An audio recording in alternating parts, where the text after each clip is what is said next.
News ટોપ 9 માં હવે જોઈશું અયોધ્યાના ટોપ 9 સમાચાર। પ્રાણ પ્રતિષ્ઠાના કાર્યક્રમ પહેલા રામલલ્લાના મુખાર વિંદની પ્રથમ તસવીર સામે આવી।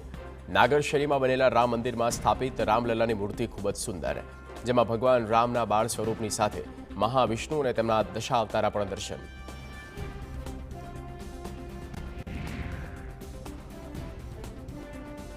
પ્રાણ પ્રતિષ્ઠા પહેલા ફૂલોથી શણગારેલા રામ મંદિરની ભવ્યતા કેમેરામાં કેદ। મંદિરના પ્રાંગણને ફૂલોથી શણગારવામાં આવી। રોશનીમાં રામ મંદિર ઝળહળી ઉઠ્યું। ચમકતા પ્રકાશમાં રામ મંદિરની ભવ્યતા દેખાઈ। ફૂલોથી શણગારેલું મંદિરનું પ્રાંગણ અતિ સુંદર દેખાઈ રહ્યું છે।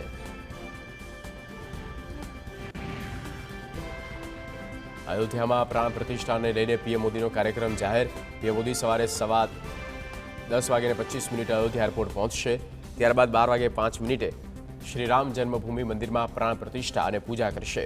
પ્રાણ પ્રતિષ્ઠા બપોરે 12:55 સુધી ચાલશે। બપોરે 2:15 પીએમ મોદી કુબેર ટીલા પર શિવ મંદિરમાં દર્શન અને પૂજા કરશે। ભગવાન રામલલ્લા માટે કાશ્મીર, તમિલનાડુ અને અફઘાનિસ્તાનથી ભેટ મોકલવામાં આવી। કાશ્મીરના લોકોએ 2 કિલો ઓર્ગેનિકલી ઉત્પાદિત શુદ્ધ કેસર સોંપ્યું। તમિલનાડુના સિલ્ક ઉત્પાદકોએ શ્રી રામ મંદિરને દર્શાવતી સિલ્ક બેડશીટ મોકલી। કુભા નદીનું પાણી અફઘાનિસ્તાનથી અભિષેક માટે મોકલવામાં આવ્યું। અલીગઢથી 400 કિલો તાળું અને ચાવી અયોધ્યા પહોંચી।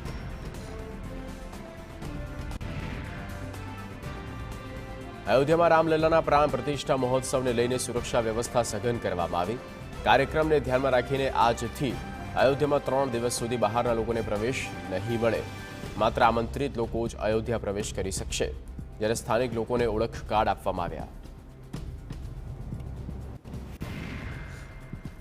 રેલવે અયોધ્યા માટે આસ્થા ટ્રેન ચલાવવાની તૈયારી। માહિતી પ્રમાણે દેશભરમાંથી અયોધ્યા સુધી 300 આસ્થા ટ્રેન દોડાવાશે। અપેક્ષા છે કે આ ટ્રેનો 25મીથી શરૂ થઈ શકે।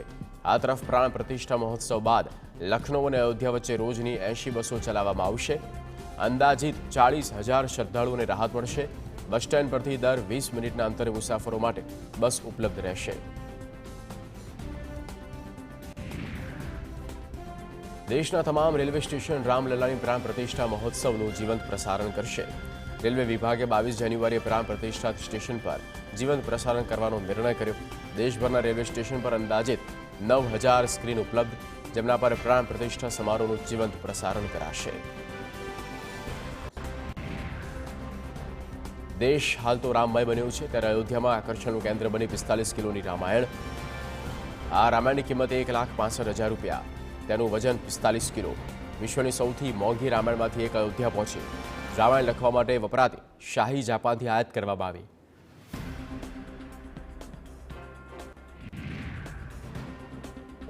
રામલલ્લાના રાજ્યાભિષેકને લઈને સમગ્ર દેશ રામમય બન્યો। 22મી જાન્યુઆરીએ ઉત્તરાખંડના દીપોત્સવ ઉજવાશે। સીએમ પુષ્કરસિંહ ધામીએ કહ્યું, 500 વર્ષની રાહ જોયા બાદ જનતાને આ સુંદર ક્ષણના સાક્ષી બનવાનો મોકો મળ્યો। ઉત્તરાખંડની દરેક વ્યક્તિ તેમાં યોગદાન આપે છે। 22મી જાન્યુઆરીએ દીપોત્સવ ઉજવાશે।